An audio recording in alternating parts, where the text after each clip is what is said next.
to be let go. It's to let go from what? It is from situations that are preventing us from advancing. It is all of us in life. In fact, we have more situations preventing us from moving forward than the ones that are enabling us to move forward. Because the world is full of challenges. Sometimes we are not confident about where to go. And more often, you must get stuck.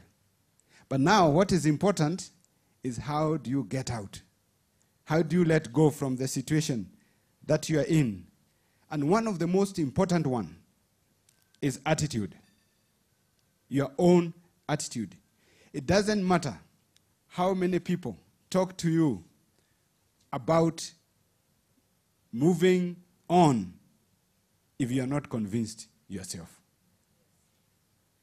Even all of us, and this is a very well-attended conference, brought somebody here, prayed for them, talked about the future, but they are not convinced, they will not move an inch.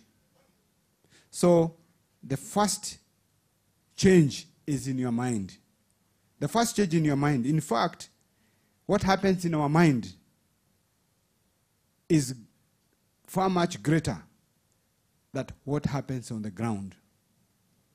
Because all the planning, the convictions, the beliefs, the determination is conceived in the mind. And then you start to implement what is in your mind. And I must tell you, one of the things that really encourage me is because we have a big God. I'm a born-again Christian, praising God in the morning, praising God at noontime, and praising God in the evening. And that keeps us going because God is a God of possibilities. And God doesn't want us to be stuck. And therefore, attitude. From negative attitude, we are stuck in negative attitudes, even about our own selves. You know, you can be negative about yourself. The first thing you need to do, and all of us permanently, is to be positive about ourselves. The people we hate, the people about whom we are bitter, have no idea that you have a problem. So you are the one who is stuck. They are not stuck. So if you want to move, better move over to the other side. From fear, you move to courage. From hate, you move to love. From bitterness, you move to forgiveness. And this brings you freedom. And you practice it and confront. You know, I've been practicing. Some of the people, all of us have people who annoy us over life. But I have made it my habit to reconcile with the people. I come to you, I tell you this didn't work. Can we discuss it? Can we finish this matter? Confront the problem. If there is a person who has made you unhappy, don't run away and carry the burden. Find a way to sit with them and reconcile. You can't do much about your past. It has happened. So don't dwell on it because it is there. But your focus and your mind should be into the future. Because the future is in God's hand for you, and it is also in your hands. You know, a ship in a harbor is very comfortable. It is safe, but that is not what ships are for. Can you see that ship? It has to be on the move into the waters of the unknown. You must be prepared to leave the shoreline, and you plan for it. A ship doesn't leave the harbor without a plan. You plan for it, a vision, a journey, and say, tomorrow I want to do better, I want to do greater things, and you challenge yourself, and you come up with a life plan. There are things you have to let go of, and lifestyles that are destroying the call is such. And you know, sometimes we think, oh, I don't drink, I don't smoke. I'm not even talking about that. It could be just that you're just too busy. You're just too busy. It could be that your work has become your idol. It's become your be-all and your end-all. You don't even have time for your family. You don't have time for anything else. All you do is work and think that you're progressing. So that's a lifestyle that's destroying the core. You need for 2 hours in one day or in 1 week, shut everything off and be still with your thoughts. The other thing at least here is self. Maybe self. We are a very selfish people. Don't even try to be. We are very selfish people.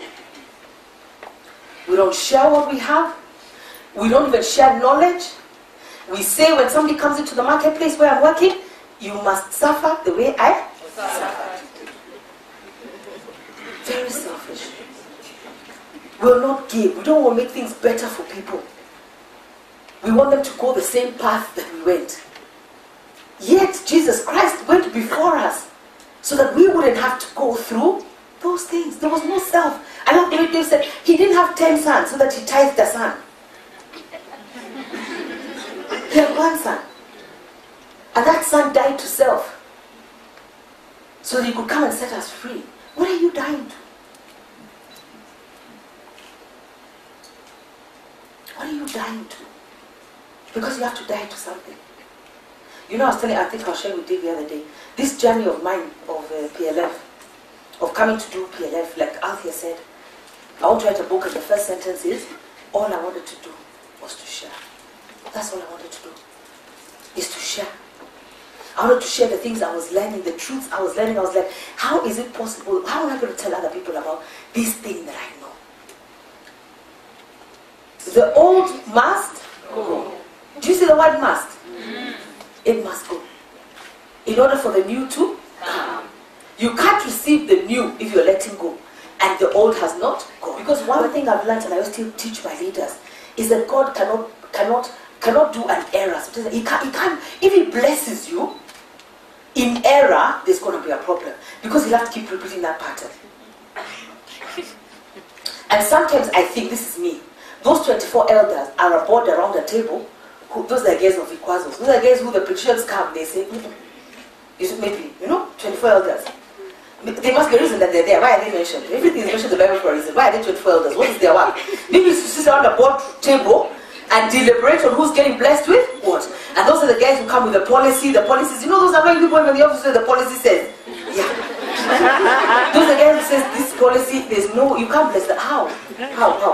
They give a checklist to God of what you haven't done. Maybe it's about generation. Somebody told me the other day, I hope I can say this, but I will, that Coke sold 25 bottles in their first year. I was actually very encouraged after that. I woke up, I sat up, I said, what? A whole year, they only sold 25 bottles? I don't even know what the statistics are now, the numbers.